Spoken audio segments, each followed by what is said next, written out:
Hello students, আগের দিন আমরা যে চ্যাপ্টারটা শুরু করেছিলাম ক্লাস 12-এর স্ট্রং রুটস, যেটির লেখক ডক্টর এপিজে আব্দুল কালাম এবং সেই আত্মজীবনীমূলক যে গ্রন্থ উইংস অফ ফায়ার, যেটি সম্পর্কে আমরা বিস্তৃতভাবে আলোচনা করেছিলাম।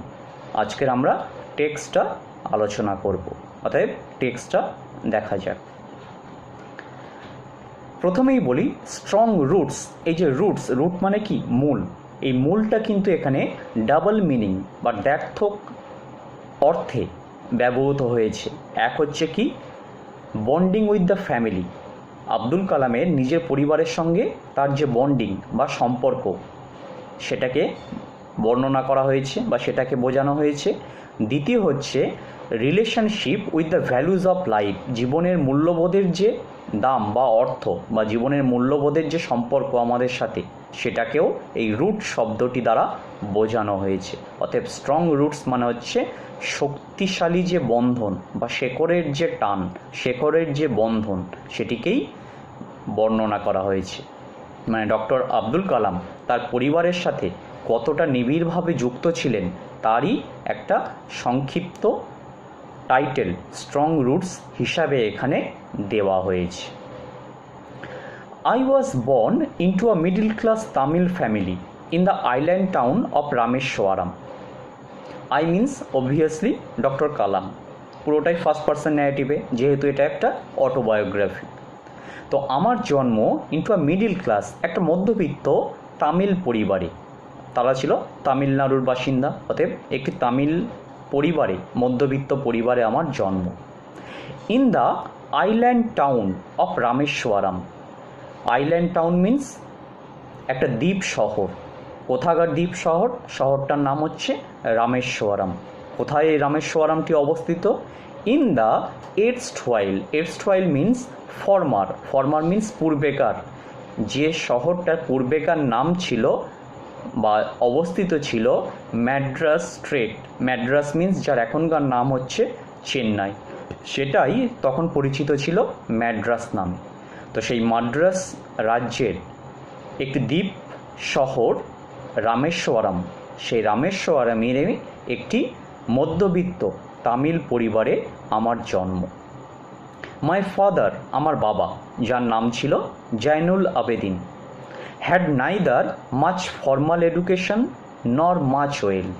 তো আমার বাবা, যার নাম ছিল জয়নুল আবেদিন, তার না ছিল কোনো ফর্মাল এডুকেশন। ফর্মাল মিন্স প্রথাগত শিক্ষা, মানে বিদ্যালয়ে গিয়ে পুঁথিগত যে শিক্ষা। তো আমার বাবার সেরকম কোনো পুঁথিগত শিক্ষাও ছিল না। আর না ছিল much wealth. Wealth means property, সম্পত্তি, ধনসম্পদ। না ছিল তার বেশি ধনসম্পদ বা টাকা পয়সা, কোনোটাই কিন্তু বাবার সেরকমভাবে ছিল না। Despite this disadvantages. Disadvantage means hindrance, বাধা, বিপত্তি বা অসুবিধা। মানে এত কিছু বাধা বিপত্তি সত্ত্বেও, প্রথাগত শিক্ষা বা ধনসম্পদ না থাকা সত্ত্বেও, he possessed great innate wisdom. বাবার possessed, possess means to own. বাবা কিন্তু কয়েকটা জিনিস তার মধ্যে ভীষণভাবে ছিল। কি সেটা? Great innate wisdom. Innate means inborn, inborn means সহজাত। তার মধ্যে ছিল সহজাত উইজডম। উইজডম মানে হচ্ছে নলেজ বা জ্ঞান। তার মধ্যে প্রথাগত শিক্ষা না থাকা সত্ত্বেও তার মধ্যে সহজাত জ্ঞান ছিল, যে জ্ঞানের দ্বারা তিনি কিন্তু বহু মানুষকেরই উপকার করেছিলেন। আর কি ছিল?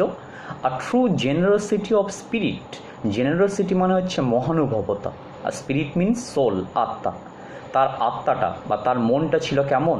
মহানুভব, মানে তিনি ভীষণ উদার প্রকৃতির মানুষ ছিলেন। মানে পড়াশোনা না জানা সত্ত্বেও বা বেশি দূর না পড়াশোনা করা সত্ত্বেও তার মনটা ছিল ভীষণ উদার এবং তার মধ্যে ছিল একটা সহজাত জ্ঞান। He had an ideal helpmate in my mother Ashiamma. এখান থেকে আমরা কিন্তু তার মায়ের সম্পর্কেও জানতে পেরে যাচ্ছি। মায়ের নাম ছিল আশি আম্মা। তো আমার বাবার had an ideal helpmate. Ideal means perfect, আর হেল্পমেট মিন্স ওয়াইফ, স্ত্রী। তো আমার বাবার একজন আদর্শ স্ত্রী ছিলেন আমার মা, মানে তারা দুজন পারফেক্ট কাপল ছিলেন, একজন আদর্শ দম্পতি হিসেবেই সবার কাছে পরিচিত ছিলেন। I do not recall the exact number of people she fed every day. তো I do not recall means remember, মনে করা। আমার ঠিক স্পষ্টভাবে মনে পড়ে না।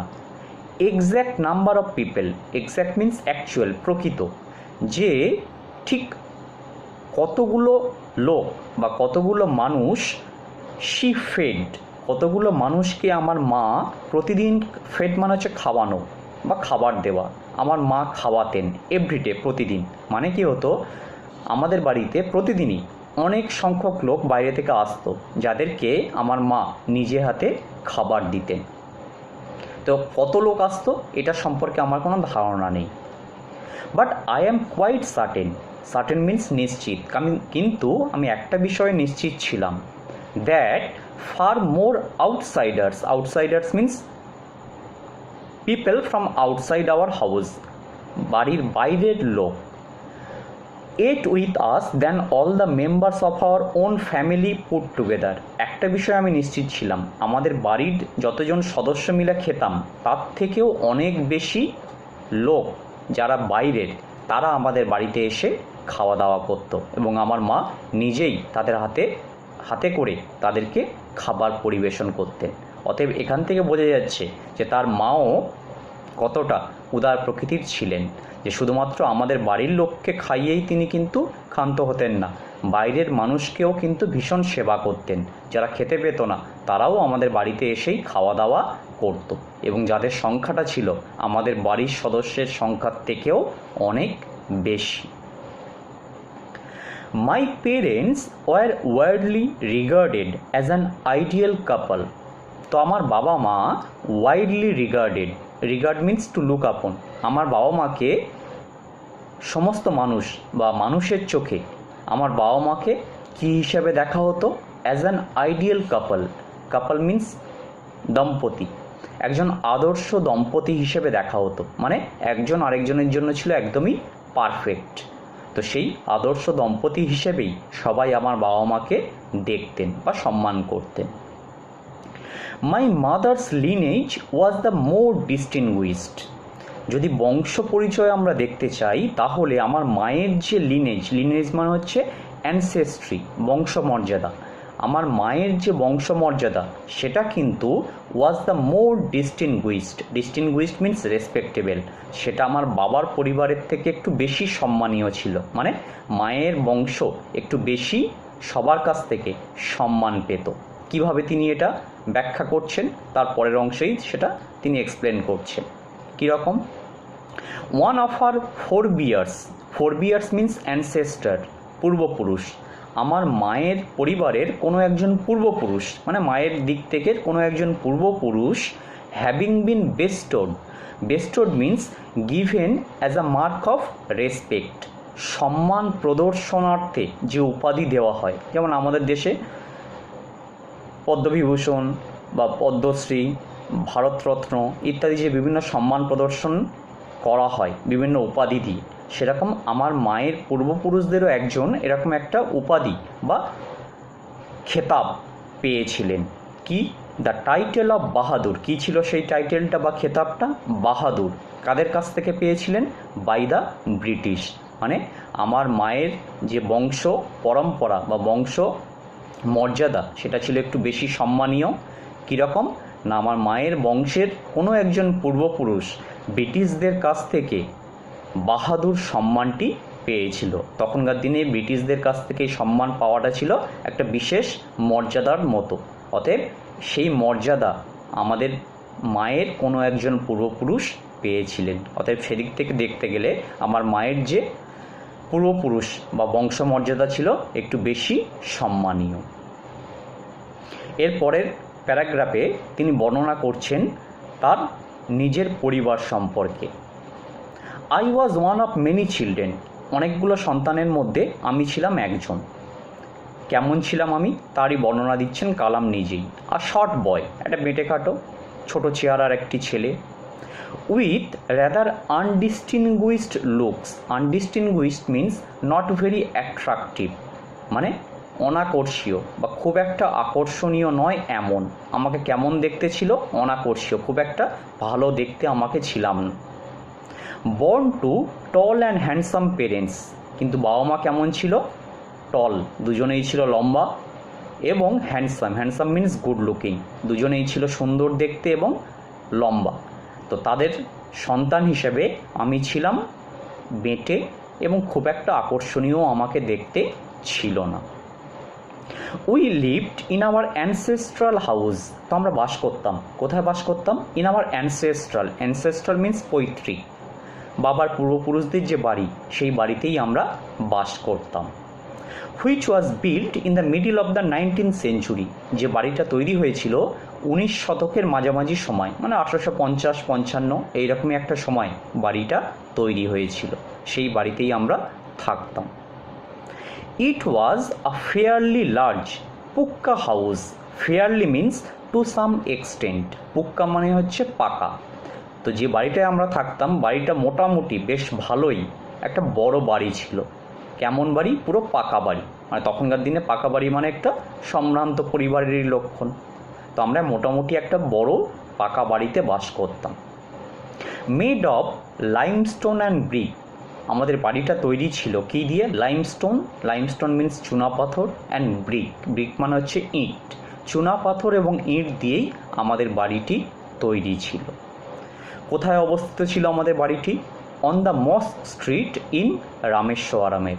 রামেশ্বরমের একটি রাস্তা, যে রাস্তাটার নাম হচ্ছে মস্ক স্ট্রিট, মানে নিশ্চয়ই ওই রাস্তাতে কোনো একটি মসজিদ ছিল, যার নামেই ওই রাস্তাটি। তো সেই মস্ক স্ট্রিটেই আমাদের বাড়িটি অবস্থিত ছিল। My austere father used to avoid all inessential comforts and luxuries. এরপর তিনি তার বাবার সম্পর্কে একটি লাইন ব্যাখ্যা করছেন, কেমন ছিলেন তার বাবা। My austere father, austere means simple বা প্লেন, সহজ সরল সাদামাটা।